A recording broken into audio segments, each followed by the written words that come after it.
సంవత్సరాల తరబడి government job కోసం వేచి చూస్తున్నారా? కేవలం 8 నెలల్లో మీ కల నెరవేర్చుకోండి. వెంటనే కింది నంబర్స్‌కి కాల్ చేయండి.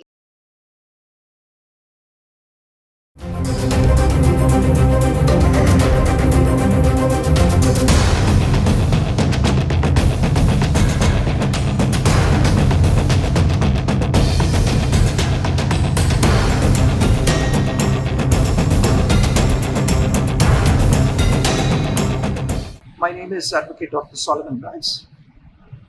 I'm a lawyer as well as a political critic. Welcome to Suman TV.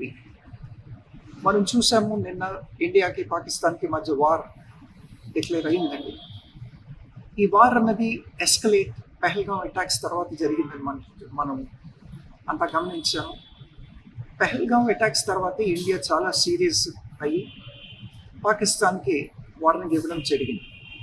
మనందరికీ తెలిసినట్టుగా ఇండియా కూడా న్యూక్లియర్ పవర్, దాని తర్వాత పాకిస్తాన్ కూడా ఒక న్యూక్లియర్ పవర్. ఇద్దరి దగ్గర కూడా న్యూక్లియర్ వెపన్స్ ఉన్నాయి. మనం చూస్తే ఇండియాకి పాకిస్తాన్కి ఇది మొట్టమొదటి వార్ అని అనుకుంటే కాదు. ఇండియాకి పాకిస్తాన్కి పార్టీషన్ జరిగిన తర్వాత ఇండియాకి పాకిస్తాన్కి మధ్య ఎన్నో వార్స్ జరిగాయి. ఆ వార్స్ ఏంటి అన్నది ఒకసారి చూసుకుంటే 1947 to 1948 మొట్టమొదటి వార్ జరిగింది. అంటే ఏ సంవత్సరం అయితే ఇండియా పాకిస్తాన్ విడిపోయాడు, India Pakistan based on certain religious sentiments divide అయ్యి 2 డిఫరెంట్ నేషన్స్గా ఉద్భవించినాయో ఆ మొట్టమొదటి సంవత్సరంలోనే ఇండియాకి పాకిస్తాన్కి మధ్య వార్ జరిగింది. ఈ మొదటి వార్ ఎందుకు జరిగింది అంటే కాశ్మీర్ కోసం. ఇండియా వచ్చి కాశ్మీర్ మాది అని చెప్పి ఇండియా చెప్తే, పాకిస్తాన్ లేదు మాది అని చెప్పి పాకిస్తాన్ అటాక్ చేయడం జరిగిందండి. ఈ వార్ బిట్వీన్ 1947 and 1948 జరిగింది. అదే విధంగా చూసుకుంటే ఈ వార్ని ఫస్ట్ కాశ్మీర్ వార్ అని కూడా అని అంటారు. దాని తర్వాత రెండో వార్ ఇండియాకి పాకిస్తాన్కి ఎప్పుడు జరిగిందంటే 1965లో. 1947 to 1948 మధ్య జరిగిన వార్లో ఇండియా వచ్చి ఈస్ట్ పాకిస్తాన్ని అటాక్ చేయడం జరిగిందండి. దాని తర్వాత 1965లో ఇండియాకి పాకిస్తాన్కి వార్ జరిగినప్పుడు ఇండియా వచ్చి వెస్ట్ పాకిస్తాన్ని అటాక్ చేయడం జరిగింది. ఈ 1965 వార్లో మళ్ళీ మనం చూస్తే Soviet union and United states of America వీళ్ళ ఇంటర్వెన్షన్ వల్ల సీజ్ ఫైర్ చేయడం జరిగింది. అందువల్ల ఆ 1965 వార్ అనేది జరిగింది. ఇది రెండో యుద్ధం అండి ఇండియాకి పాకిస్తాన్కి. మనం మూడో యుద్ధం చూసుకుంటే మరలా 1971లో ఇండో పాకిస్తాన్ వార్ జరిగిందండి. నాలుగో యుద్ధం కనుక చూసుకుంటే చాలా పాపులర్ వార్ ఇది, ఆల్ ఓవర్ ది వరల్డ్ ఇది ఫేమస్ అయింది. 1999లో కార్గిల్ మీదుగా ఇండియాకి పాకిస్తాన్కి వార్ జరిగింది. దీన్నే కార్గిల్ వార్ అని కూడా అంటారు. ఇండియా పాకిస్తాన్ వార్ కాకుండా దీన్నే కార్గిల్ వార్ అని కూడా అంటాం. దాని తర్వాత 2001లో పాకిస్తాన్ 33 ఇండియన్ సోల్జర్స్ని చంపేసింది.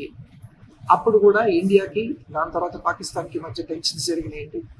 దాని తర్వాత దాంట్లో కూడా సీజ్ ఫైర్ జరిగింది. దాని తర్వాత మనం చూసుకుంటే మధ్యలో ఒక వార్ జరిగింది. ఇప్పుడు మరలా ఇండియాకి పాకిస్తాన్కి మధ్య వార్ ఎస్కలేట్ అయ్యింది. ఇండియా ఆల్రెడీ 9 వాళ్ళ స్థావరాల పైన 9 డిఫరెంట్ స్థావరాల పైన ఇండియా అటాక్ చేయడం జరిగింది. ఎందుకు ఇండియా ఈ 9 స్థావరాల పైన అటాక్ చేసింది అంటే ఇండియా ఇంటెలిజెన్స్ రిపోర్ట్స్ ప్రకారం ఈ 9 స్థావరాల్లో కూడా మిలిటెంట్స్ ఉన్నారని చెప్పి, ఈ 9 స్థానాల్లో కూడా మిలిటెంట్స్ బస చేస్తున్నారు అని చెప్పి ఇండియా ఇంటెలిజెన్స్ రిపోర్ట్స్ వచ్చినాయి. కాబట్టి ఇండియా వెళ్ళి ఈ 9 స్థావరాల్లో అటాక్ చేయడం జరిగింది. ఇంకొకటి గమనార్హం ఏంటి అంటే ఇండియన్ ఎయిర్ స్పేస్ దాటకుండానే ఇండియన్ ఎయిర్ స్పేస్ పరిధిలో ఉండే ఇండియా ఈ అటాక్స్ జరపడం జరిగిందండి. ఇండియా పాకిస్తాన్ ఎయిర్ స్పేస్ని ఇన్వైట్ చేయలేదు. అదేవిధంగా పాకిస్తాన్ కూడా ఇండియన్ ఎయిర్ స్పేస్ని ఇన్వైట్ చేయలేదు. మనం చూసుకుంటే ఒకవైపు ఇండియా ఓన్లీ మిలిటెంట్ స్థావరాలని టార్గెట్ చేస్తే, పాకిస్తాన్ వచ్చి లైన్ ఆఫ్ కంట్రోల్ ఇన్ కాశ్మీర్లో సివిలియన్ స్థావరాలని టార్గెట్ చేసి 35 మందిని గాయపరిచి 7 మంది చనిపోయారండి. 7 చనిపోయారు, 35 మంది గాయపరచబడ్డారు. పాకిస్తాన్ ఆలోచించాలి, ఇండియా వచ్చి ఓన్లీ మిలిటెంట్స్ని టార్గెట్ చేసినప్పుడు, మిలిటెంట్ స్థావరాలనే అటాక్ చేసినప్పుడు పాకిస్తాన్ సివిల్ లైన్స్ని ఎట్లా అటాక్ చేయగలవు, పాకిస్తాన్ సివిలియన్ ఇండియన్స్ని ఎట్లా పనిష్ చేయగలవు. ఇండియన్ అథారిటీస్ కానీ, ఇండియన్ మిలిటరీ జనరల్స్ కానీ వీళ్ళంతా కూడా ఆలోచించవలసిన పరిస్థితి ఉందండి. ఈ వార్ కనుక ఎస్కలేట్ అవుతే ఇంకొక కొత్త వరల్డ్ వార్ జరిగే ప్రమాదం ఉంది, జరిగే ఉద్దేశాలు ఉన్నాయి. కాబట్టి యునైటెడ్ స్టేట్స్ ఆఫ్ అమెరికా కానీ, సోవియట్ యూనియన్ కానీ వీళ్ళంతా కూడా they will come definitely in support of India. Already మనం చూసాము, ట్రంప్ గారు ఒక స్టేట్మెంట్ రిలీజ్ చేశారు ఇండియా సపోర్ట్లో. ఈ 9 స్థావరాలు ఇండియన్ మిలిటరీ అథారిటీస్ ఎక్కడ అటాక్ చేశారన్నది చూసుకుంటే, మొట్టమొదటి స్థావరం వచ్చి మర్కజ్ సుబానల్లా, ఇది భవల్పూర్లో ఉందండి పాకిస్తాన్. దీన్ని మొట్టమొదటిగా ఇక్కడ కూడా మిలిటరీ స్థావరాలు ఉన్నాయని చెప్పి ఇక్కడ అటాక్ చేయడం జరిగింది. రెండోది చూసుకుంటే మర్కజ్ తైబా, ఇది మురిడ్లాలో ఉంది. మర్కజ్ తైబా అన్నది రెండోది, ఇది కూడా మిలిటెంట్ స్థావరమే. మూడోది చూసుకుంటే సంజల్ అన్న స్థానం అండి, ఇది తెహరా కలన్లో ఉంది. నాలుగోది వచ్చేసి మెహమానా జోయా ఫెసిలిటీ, ఇది సియాకోల్లో ఉంది. మెహమానా జోయా ఫెసిలిటీ అని, ఇది సియాకోల్ అనే ఒక ప్రదేశంలో పాకిస్తాన్లో ఉందండి. ఐదోది చూసుకుంటే మర్కజ్ అహ్లే హదీద్, ఇది బర్నాలా అన్న ప్లేస్లో ఉంది. ఆరోది చూసుకుంటే మర్కజ్ అబ్బాస్ అన్నది 6వ స్థావరం అండి, దీనిపైన కూడా ఇండియా అటాక్ చేయడం జరిగింది.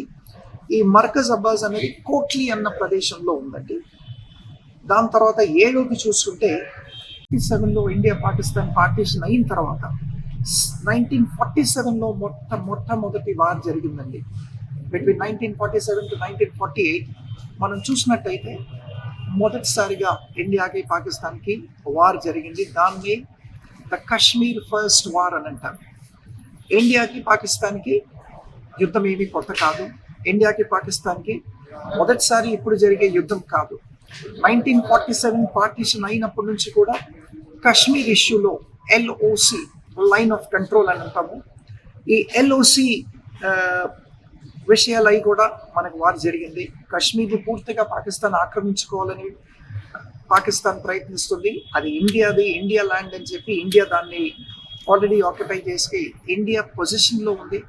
ఫిజికల్ అండ్ పీస్ఫుల్ పొజిషన్ వచ్చి జమ్మూ అండ్ కాశ్మీర్ ఇండియాలో ఉంది. కానీ కశ్మీర్ అండ్ LOC వచ్చి పాకిస్తాన్ అని చెప్పి మొట్టమొదటిసారిగా మనం చూస్తే 1947లో ద ఫస్ట్ కశ్మీర్ వార్ అనేది జరిగిందండి. ఇప్పుడు మరలా ఈ పెహల్గావ్ అటాక్స్ వల్లే ఇండియా చాలా సీరియస్గా, ఇండియా కూడా న్యూక్లియర్ పవర్, ఇండియా తలుచుకుంటే న్యూక్లియర్ వార్ డిక్లేర్ చేయొచ్చు. అలాగే పాకిస్తాన్ కూడా న్యూక్లియర్ వార్ డిక్లేర్ చేయొచ్చు. పాకిస్తాన్ పూర్తిగా రెస్పాండ్ అవ్వలేదు, కానీ పాకిస్తాన్ అటాక్స్ వల్ల సివిలియన్ సివిలియన్ లైన్స్ని పాకిస్తాన్ అటాక్ చేసింది. ఎక్కడైతే 7 చనిపోయారు కశ్మీర్ LOCలో, 7 మంది చనిపోగా 35 మంది గాయపరచబడ్డారు. పాకిస్తాన్ కూడా అటాక్ చేసింది, కానీ ఒక ఫుల్ రిటాలియేషన్ ఇంకా మనం పాకిస్తాన్ నుంచి చూడట్లేదు. ఇండియా అటాక్ చేసింది కేవలం మిలిటెంట్ స్థావరాలే, మిలిటరీ స్థావరాలు కాదు. కాబట్టి ఆల్రెడీ ఇప్పుడు మనం చూస్తున్నాం, United states of America president మొన్నటి రోజున ఇండియాకి సపోర్ట్ పలికారు. ఆయన ఒక స్టేట్మెంట్ రిలీజ్ చేశారు. స్టేట్మెంట్లో ఏమన్నారంటే, ఇండియా వీక్ అని చెప్పి మీరు అనుకోకండి, ఇండియా వీక్ అని చెప్పి పాకిస్తాన్ మీరు అటాక్ చేస్తే మాత్రం US ఊరుకునేది లేదు. నేను ప్రెసిడెంట్ డొనాల్డ్ ట్రంప్ ఇండియాకు ఉన్నాను, ఏదైనా జరిగితే మాత్రం ఊరుకునేది లేదని చెప్పి అన్నారు. అంతకుముందు కూడా మనం 1971 వార్ చూస్తే, ఇండియాకి పాకిస్తాన్కి మధ్య వార్ జరిగినప్పుడు చూస్తే, United states of America and Soviet union of Russia, USSR అనేవారు. USSR, దాని తర్వాత యునైటెడ్ స్టేట్స్ ఆఫ్ అమెరికా, ఈ రెండు కూడా ఇండియాకి సపోర్ట్ చేయటం వల్ల 1971లో ఈ సీజ్ ఫైర్ అన్నది జరిగింది. కాబట్టి ఇండియాకి ఎంతమంది ఎలై కంట్రీస్ ఉన్నారో ఈ ఇండియాకి ఎలై కంట్రీస్ అంతా కూడా వచ్చి they will definitely support and stand by India if needed. US army వచ్చి ఇండియా బార్డర్స్లో కూడా దిగి ఇండియా ప్రొటెక్షన్ ఇచ్చి ఇండియన్ సోల్జర్స్తో కూడా అంతకుముందు మనం చూసినట్టు ఆఫ్ఘనిస్తాన్లో కానీ ఇరాన్లో కానీ ఇరాక్లో కానీ ఏ విధంగా అయితే వీళ్ళ ఫోర్సెస్ డిప్లాయ్ చేశారు, United states of America military forces ఇండియాకు వచ్చి ఇక్కడ కూడా డిప్లాయ్ చేయడం జరగవచ్చు. ఎందుకంటే ఆల్రెడీ ట్రంప్ గారు మనకు ఇండియాకు ఒక అష్యూరెన్స్ ఇచ్చున్నారు. ఇండియన్ అథారిటీస్ ట్రంప్ గారితో కూడా మాట్లాడుతున్నారు. అదేవిధంగా ఈ ఇండియాకి పాకిస్తాన్కి ఎస్కలేట్ అయిన వార్ మనకు ఒక సైన్ ఇస్తుంది. ఏంటి అంటే this may be triggering another world war.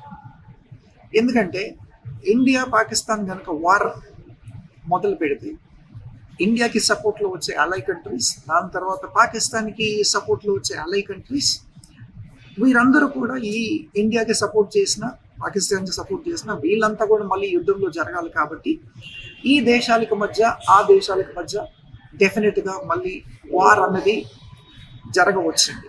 అందుకని దీన్ని సామరస్యంగానే దీన్ని వెంటనే ఆపేయాల్సిందిగా అందరూ కూడా కోరుతున్నారు. ఈ వార్ జరగకూడదని కూడా అథారిటీస్ ప్రయత్నిస్తున్నారు.